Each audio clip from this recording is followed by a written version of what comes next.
Bismillahirrahmanirrahim. Naila, babi na 19. Kar ku manta da like, comments, and gode. Bayan sai isa malam a gaggauce ya ɗaure wa Slim ciwo ya ce, Abdu ku tafi, wataƙila su iso gare mu. Ba na so su cin mana. To anan muka tsaya yanzu kuma za mu ci gaba. Insha Allahu wata rana za mu sake haɗuwa kaji? Ya ƙarasa faɗa da rauni a muryarsa. Kuka Abdu ya fashe da shi yana ƙara saba Slim a kafaɗarsa. Suna tafiya suna kuka. Sai da suka ɗan nisa kaɗan sannan malam ya ajiye buhun kuɗin. Yana kallon Abdu kafin ya fashe da kuka. Abdu yana kiransa da magiyar ya dawo ya bashi kuɗi. Amma malam bai jiyo ba. Sai hannu da ya ɗaga mai. Da gudu malam ya ƙaraso asibitin. Sai dai yana buɗe ofishin likita. Ya sami 'yan shaye-shaye. Wasu yankin su 3 maza a zaune. Wai suna neman likita. Yana zuwa malam ya ce, ya nufa hanyar fita domin zuwa gida. Yana fitowa ya kicibis da su Dayyib. Zage-zage da neman da suke yi wa Abdu ya sa 'yan shaye-shaye neman maɓoya gudun kar su kashe su. Sai dai tura malam ciki tare da sanya wa asibitin wuta ne. Ya yi ajalin su duka. Wannan dalilin ya sa aka samu gawar mutum 4. Nannaɗewar Dayyib cikin abin rufa na da alaƙa ne da ƙarfen da Slim ya cika mai. Gudun iyalinsa da mutanen gari su sani. Dama kuma ya ƙirƙirar wa kansa ciwo ne.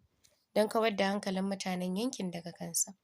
Surutai da kukan da yake yi duk don ya kawar da zargin mutane ne a kansa.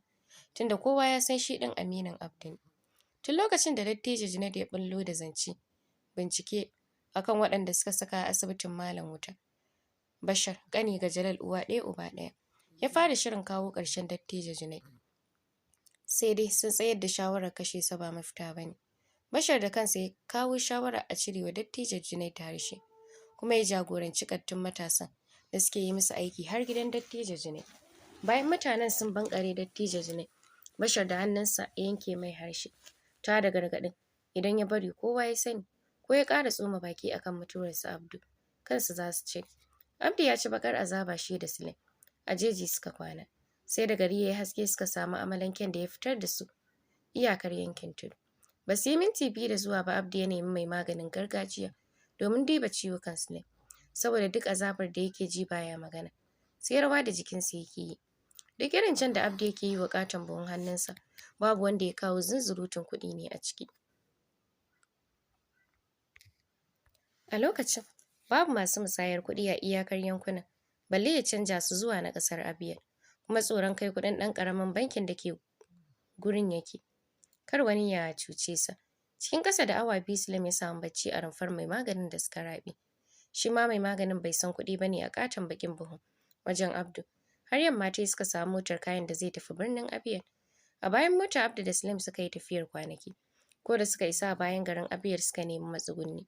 Washe gari da tambaya Abdu ya samu adireshin abokin kasuwancinsa da ya kira a waya. Harin ɗan asalin Abia ne da 'ya'yansa biyu Abdallah da Bishira. Bayan sun haɗu da taimakon Harin suka kai Slim asibiti. Har suka gama hidimar asibiti Abdu bai nuna Harin tarin kuɗin da ya zo da su ba. Saboda tsoron kowa yake ji. A lokacin Abdallah babban ɗan Harin saurayi ne da ya karatun likitanci. Yake kan neman aiki. Bishira kuma tana 'yar mitsitsiya. Bayan kwana 2, Abdu ya kasa daina tunanin mutanen yankinsa. Da su yake kwana yake tashi. Cikin girmama Abdu ya roƙi alfarma Abdallah ya je yankin tudu. Ya koya masa aikin likitanci da za su dogara da kansu. Ya yi alkawarin biyansa duk wata. Da farko Harin bai amince ba. Amma da ya ga Abdu ya lissafo kuɗin wata 5 ya ba wa Harin. Ya canja zuwa na ƙasar Abia. A take suka shirya tafiyar Abdallah. A wannan lokacin ne Abdallah ya bayyana a yankin tudu. A matsayin jami'in jinyar da gwamnati ta turo. Ɗayyib da kansa ya yi wa yarinyar fyaɗe. Ya ajiye ta a bayan ofishin Abdallah. A wancan lokacin Harin abokan hulɗarsa na bakin iyakar yankin ya tura suka ɗauko Abdallah a yankin tudu. Domin tun a daren da abin ya faru, bayan Abdallah ya dawo hayyacinsa, ya kira waya ya sanar. Bayan Abdallah ya tsira daga mutanen yankin tudu. Daga lokacin Harun mahaifin Abdallah ya tattara komai nasa ya bar su Abdu ba tare da ya ƙara waiwayar su ba. Jin mutuwar malam a bakin Abdallah ya sa jikin Abdu ƙara rikicewa kullum. Ba shi da aiki sai kuka. Sulaim baya magana. Komai mahaifinsa yake daidai ne.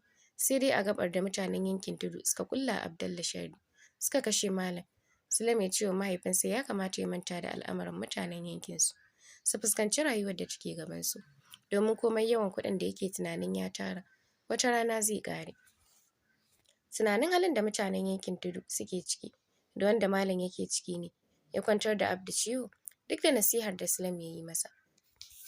Sannan bautar da ya kwashi shekaru yana yi ba tare da hutawa ba ya taka rawar ganin kwantar da shi jinya mai tsawo. A lokacin Sulem ya fara fuskantar rayuwa, ya kuma tsaya tsayin daka domin gina ɗahab ɗin da Jamilu ya yi alƙawarin rusawa. Da farko buhun kuɗin mahaifinsa ya ɗauka zuwa kasuwar canjin da suke yawan zuwa da Haram, saboda kaɗan-kaɗan Abdu yake canja kuɗin. Har harin ya guje su, bai taɓa sanin akwai dukiya mai yawa a tare da Abdu ba. Wuƙa Sulem ya soke a ƙugunsa, su kansu masu canjin sai da suka tsorata da irin kuɗin da Sulem ya kawo a buhu. Bayan sun canja masa ya ƙara ɗaure su, ya taho gida. Ashe wasu sun biyo sa sun ga gida. A wannan dare 'yan daban da aka turo daga kasuwar canji suka farmaki Sulem ya kawo kuɗin da ya canjo. Sulem ya yanke-yanken da ya ƙara gusar da imaninsa a wannan dare, domin bai basu sun tsira da ko sisi ba. Da Abdu yana kwance jikinsa babu ƙarfi sai kuka da yake. Sulem sai da ya share sama da sati baya baccin dare. Na ranar ma da lokaci ƙalilan yake. Su ma barayin haka suka share kwana 3 suna zuwa sai yanki juna da Sulem. Ƙarshe su gudu babu ko sisi. A fuska Sulem sai ya koma kamar ɗan daba saboda ƙaton yankan da ke tsakanin kuncin shi da idonsa. Mai mota ya nemo suka tattara kayansu zuwa cikin birnin Abia. A ranar Sulem ya binciki ofishin dillacin gidaje, suka kama gida mai sashe-sashe. Washe gari da tambaya Sulem ya samu banki bayan sa ɗauke da Abdu a goye. Bayan ya buɗe komai ya wuce da babansa asibiti. A asibiti Sulem yake kwana har Abdu ya yi sati 2 suka tattaro suka dawo gida. Ba don ƙarfin jikin Abdu ya dawo gaba ɗaya ba, sai lallaɓawa da yake yi. A ranar da Sulem ya ƙarasa kai duka kuɗaɗensa banki, tun da kaɗan-kaɗan yake kaiwa. A ranar ya yi fafutukan neman maƙera a birnin Abia. Ƙaramin ma'aikatar ƙera tukwane na Salma, ɗan asalin ƙasar Abia da mai 'ya'ya biyu, maza Zubair da Uzair. Sulem ya samu, sai dai bai ɗauke su aiki ba, ya je ya dawo. Washe gari da Sulem ya koma, Sulem ƙin kula sai a cewarsa. Sulem kama yake yi mai da ɗan daba, kar ya zo ya kashe shi, ya kashe mai 'ya'yan da yake da su. Haka Sulem ya haƙura ya dawo gida. Bai haƙura ba, kullum yana gama hidimar mahaifinsa, sai ya je gaban ma'aikatar maƙeri Salman ya zauna. Tun maƙeri Salman ban amince da Sulem ba, har ya haƙura ya ba shi dama. A ranar da Sulem ya fara yi musu tukwane, Salman ruɗewa yayi, yana tambayarsa daga ina yake. Sulem bai iya surutu ba, don haka amsoshinsa sam ba su gamsar da Salman ba. Wannan dalilin ya ce yana son ganin mahaifinsa da ya ce suna tare. Sulem bai musa ba, ya kai shi har gidansu. Cikin bayanin da Salman zai gamsu. Sulem bai musa ba, ya kai shi har gidansu. Cikin bayanin da Salman zai gamsu. Abdu da damuwa da ciwo suka ramar da shi yake ba shi labari. Sosai Salman ya tausaya musu, ya kuma ɗauki nauyin abincin cin su kullum. Domin Abdu bai sanar da shi akwai tarin dukiya a tare da su ba. A zaman wata 3 da Sulem ya yi da Salman da 'ya'yansa, Zubair da Uzair ya gane mutane ne masu amana da dattako. Don haka Sulem ya samu lokaci ya tattauna da mahaifinsa, Abdu, kan jan Salman a jiki suke ƙira ma'aikata mai girma da dukiyarsu da ke ijiye. Kai kawai Abdu ya ɗaga Sulem, alamun ya amince. Sulem ya kai minti 5 yana kallon mahaifinsa, shi ma yana kallon shi. Kowannensu yana kallon irin lalacewar da ɗan uwansa ya yi. Ba su da kowa, ba su da kwanciyar hankali. Halin da suka sani ya guje su. Kukan da ba kasafai Sulem ya cika yi ba, ya saki yana rungume mahaifinsa. Shi ma Abdu kuka yake yi yana cewa, Allah ya zama gatanka Sulem, ya sa maka albarka a duk abin da ka sa wa hannu. Duk tsanani kar ka manta da mutanen yankina. Idan ka samu sukunin rayuwa, ka nemi kakarka da mahaifiyarka, ka faɗa musu irin kewar sindanai. Idan Allah ya ƙaddara haɗuwarku da Maira, ka roƙa min yafiyarta. Iyalan Malam su ma ka neme su, ka ji halin da suke ciki. Gwargwadon samunka, gwargwadon kyautarka, Sulem, kar ka gaji. Allah yana tare da kai. Ko bayan raina ina so ka kafa ɗa ka raya mutanen yankina a cikinta. Ka yi aure ka hayayyafa. sannan ka faɗa masa har bayan barowa ta yankinmu ban daina son su ba da begensu ba. Na roƙe ka Sulaim, idan da hali ka tura yankin tudu wani ya koya musu ƙera tukwanen da za su dogara da kansu. Ka yi min alƙawari. Sulaim wani irin juyi ya yi da kansa yana zaro mahaifinsa daga jikinsa. Laƙwas Abdi yana kallonsa da fararen idanuwansa da suka ƙara haske. Alamun alƙawarinsa yake jira. Cikin kuka Sulaim ya ce, na yi alƙawari, amma don Allah kar ka tafi ka bar ni baba. Ba ni da kowa. Kana da Allah Sulaim. Sannan ka tuna Naila, 'yar gidan abokin Mahmud? Gane wayo yake son yi mai yasa ya girgiza kansa. Yana kamo hannunsa. A wannan rana da ƙyar Sulaim ya fita aiki. Ko da ya je wajen aiki ya kasa yin komai. Balle su tattauna da Salma kan zuba jarin da suka yi magana da mahaifinsa. Yamma na yi ya taho gida bayan ya biya ya siyo babansa kayan marmari. A kwance ya same sa kamar kullum. Sai dai yana murginawa ya gane da gaske wannan baban da ya raine sa da izinin Allah ya wahala kan bauta da ƙera tukwane don ci gaban mutanen yankinsu. Ya yi barcin da ba zai ƙara farkawa ba a nan gidan duniya. Hannunsa da yake wani irin rawa ya sa ya kamo farar fuskarsa. Mahaifinsa da ya koma ɗan siriri ya bushe. Rayuwarsa na yankin tudu ne yake dawo mai, da yadda mahaifinsa yake bugun ƙarfe dare da rana. Yau gashi ya mutu bai mori ko sisin ba. Sulaim hawayensa ba su gushe ba har sai da suka jiƙa gaban rigarsa. Bayan mintuna Sulaim da ya saba Abdu da jikinsa ya saki gaba ɗaya zuwa asibiti ko za su ce mai duban sumaye. Da gaske Abdu ya mutu ya bar Sulaim cikin maraici. Sulaim ya yi kuka irin kukar da har duniya ta tashi baya jin zai ƙara yin irin shi. Da taimakon Salman da mutanen ma'aikatarsa aka binne Abdu. A tsakanin kwanakin da Sulaim ya rayu shi ɗaya, ya fuskanci kuɗi suna gaba da komai a rayuwar wasu mutanen. Na wasu mutanen mamunansa ya yi yawa. Kamar Salman tun da ya turo su Zubair sau ɗaya bai ƙara turo su ba. Balle ya zo da kansa a cewarsa aiki ya yi musu yawa a ma'aikata. Idan har kuɗi ne suke ginshiƙin da zai cika masa burikansa, mai zai hana ya neme su? Cikin tsanani da wahala Sulaim ya fara gwagwarmayar kafa kansa da zuciya da kwanjinsa. Bai bi ta kan komawa makaranta ba tukunna har sai komai ya daidaita. Garin shiga can faɗa nan Sulaim ya samu mutumin da zai taimaka mai ba tare da ya karɓi takardar Salman ba. Cikin ƙanƙanin lokaci tunda da kuɗi masu yawa a ƙasa, Sulaim ya fara kafa ma'aikatar sarrafa shinkafa. Akwai mabaratan da suke yawan zuwa bakin ma'aikatar tun kafin ginin su yi nisa. Wata rana Sulaim ya taho da baturen da aka haɗa shi da shi zai taimaka mai. Ya gane ashe su Malik ne. A yadda ya tsane duk wani jinin yankin tudu bai yi niyyar kula su ba. Sai dai tuna wasiyar da mahaifinsa ya sa ya isa gare su. Da farko sun tsorata, tare da mamakin dama ba su mutu ba suna raye. Mahaifin Malik da suke bara tare ya yi kuka da ya ji labarin mutuwar Abdu. Shi ma Sulaim ya tausaya musu. Jin tsawon lokacin da suka ɗauka a birnin Abia suna bara, tare da kwana dukkansu a ɗaki ɗaya. Daga wannan rana su Malik suka samu muhalli mai kyau. Malik da iyayensa sun san halin Sulaim tuntuni, balle yanzu da yake jinsa shi kadai a duniyarsa. Dalilin wannan yasa suka zaunar da junansu, suka yi wa kansu nasihar riƙon amana da riƙo da gaskiya komai ɗacinta. Labarin kafuwar ma'aikatar Sulaim ne yasa Salman neman sa da kansa, ya kuma baiwa Sulaim haƙuri.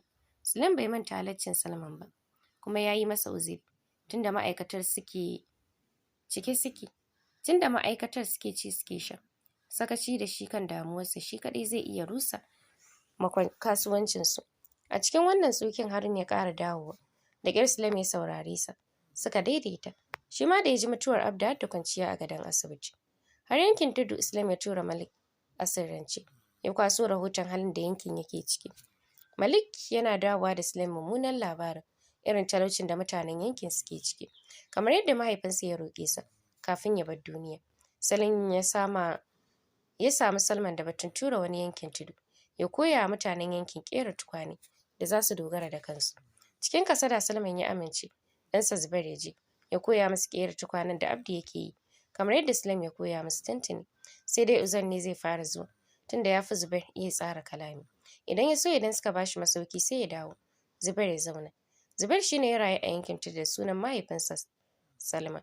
Yawancin maganganun Abdu da yake yi Malik ne yake faɗa mai ta ɓoyayyiyar wayar da ya tafi da ita. Bashar da muƙarrabansa har da Jalal su suka yi ta'asar kashe Zubair da dattijo Junaid. Wuƙa suka ɗan soka a Ɗayyib gudun tonuwar asirinsu. A daren da abin ya faru labari ya je wa Malik ta hanyar waɗanda ya saka gadin lafiyar Zubair. Dama kuma a daren suka iso a yankin domin tafiya da Zubair. Kafin labari ya isa kunnen Sulaim da baya ƙasar Abia, Malik ya yanke nasa hukuncin akan Bashir. Lokacin da gawar Zubair ya isa ga ɗan uwansa Uzair da mahaifinsa Salma, sun yi kuka tare da tsanar yankin tudu da mutanen cikinta. Ɗayyib, bakin cikin bayyana hannun Bashar a cikin kisan sa Abdu, maimakon ya nuna bai san wanda ya yanke masa harshe ba ne, ya tunzura zuciyar Ɗayyib har ya shaƙa wa Bashar gubar da ya tanada tuntuni a aljihunsa lokacin da suke yunƙurin kai shi asibiti. Dama ya tanade shi ne idan har ya tabbata da gaske bayanin ɗaya daga cikin iyalan Abdu Bashar yake kwatantawa, gara ya mutu da ya tona masa asiri. Mairam matar Abdu Dahab a ranar da ta fara magana, ɗan leƙen asirinsu ya kai musu labari. A daren ranar ya tura ɗan daba su kashe Mairam. Fitowar mahaifiyar Naila kama ruwa ne yasa suka ɗauka Mairam ce. Da haka suka fara sararta ta ko'ina har sai da ta daina numfashi. Iyayen Mairam da suka yi laƙwas a ɗakunansu, 'yan daban suna tafiya suka fito suka tattara kayansu suka bar yankin. Ɗayyib babu irin bincike da neman da bai yi wa Sara matan Malam ba, amma babu wanda ya san duniyar da suke. Menene burinsu Ɗayyib? Su kashe sunan Dahab su kuma samu ɗaukaka da dukiya. Ko da jinin duka mutanen yankin zai salwanta, su dasa tsoro a ran mutane yadda za su ci karensu babu babbaka ba tare da wani ya tanka musu ba. Sulaim. Kisan Zubair ya sa ya dakatar da Malik daga sanar da shi duk wani abu da ya shafi yankin tudu da kowa na cikinta. Duk wanda ya ga ya cancanta ya taimaka mai albarkacin mahaifinsa, ba sai ya sanar da shi. Wannan dalilin ya sa Malik kasa taimakon Naila, saboda ya san ita ba taimako take bukata ba. Burinta ta san Sulaim ya mutu ko yana raye. Sulaim ya zama hamshakin attajirin gaske a ƙasar Abia da ya sakaye sunansa da Muhammad Dahab. Kowa da haka ya san sa. Ya kafa unguwa guda da rukunin gidaje masu yawa mai suna Dahab a babban birnin Abia da kuɗi masu nauyi. Malik da ahalinsa, Salman da iyalansa sai suka bi, har da Maryam da iyayenta da Malik ya binciko, su ma suna aikatau a birnin Abia. Sai wasu mutanen yankin tudu da cirani ya kasu kusa da birnin Abia suka yi katari da Malik. Su suka taru suka raya Dahab suke rayuwa a ciki. Matar Malam babu inda bai bincika ba amma ya kasa samunta. Malik bai gajiya ba sai da ya binciko mahaifiyar Sulaim da kakarsa bayan ya kashe dukiya masu nauyi. Wannan ya ƙara wa Malik daraja a idon Sulaim. Ranar da Malik ya kawo Aisha mahaifiyar Sulaim da kakarsa Nana da kuma Farhin 'yar ƙanwar Aisha Dahab, Sulaim ya zo daga inda yake rayuwa domin ganin su. Wannan zuwa nasa sai ya sa kishi ya lullube zuciyar Mairam duk da Abdu baya raye. A ganinta kamata ya Sulaim ya fi ƙaunarta akan mahaifiyar da ta haife sa, tunda ta gudu ta bar shi. Da Sulaim ya tashi tafiya ƙasar da yake rayuwa da kakarsa Nana, Deji ya fi so a ransa ya tafi saboda ciwon zuciya da take fama da shi. Mahaifiyarsa kuma aka ware mata sashe na alfarma ta yi rayuwa ita da ƙanwarta Farhin. A ina Sulaim yake rayuwa? Kala birni mai daraja a Honolulu.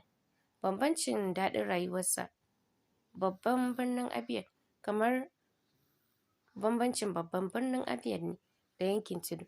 Rashin son ya raɓi kowa ya sa ya je can ya kafa kasuwancin siyar da zinare da kayan sawa da kayan ƙyale-ƙyale. Cikin ikon Allah ya samu karɓuwar da ya ƙara mayar da shi attajiri a can. Duk wani hukunci da Malik yake yankewa akan kansa yake yi kamar yadda Sulaim ya sakar mai ragama komai. Amma duk da haka rashin yadda da bai yi da kowa ba ya sa ya ajiye ma'aikata na musamman masu lura da motsin Malik a sirrance a harkokin da suka shafi Dahab ba tare da shi kansa Malik ɗin ya sani ba. Sulaim ya manta da Naila da dukkan wani abu da ya shafe ta. A zahirinsa ya koma tushe duk wata hanya da wani zai sako mai zancen aure.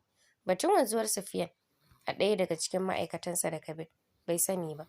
Shi ko Kabir ɗin da ya fi Sufiyan matsayi bai san da shi ba. Uzair da Malik kawai ya sani. A can Dahab, mutanen da suke rayuwa a cikinsa suna rayuwa a matsayin sun san Sulaim yana raye, ba wai don suna ganinsa da idanunsa ba ko mu'amalantarsa. Tsantsenin cikin Dahab da kula da motsin komai duk Sulaim ne ya tsara shi.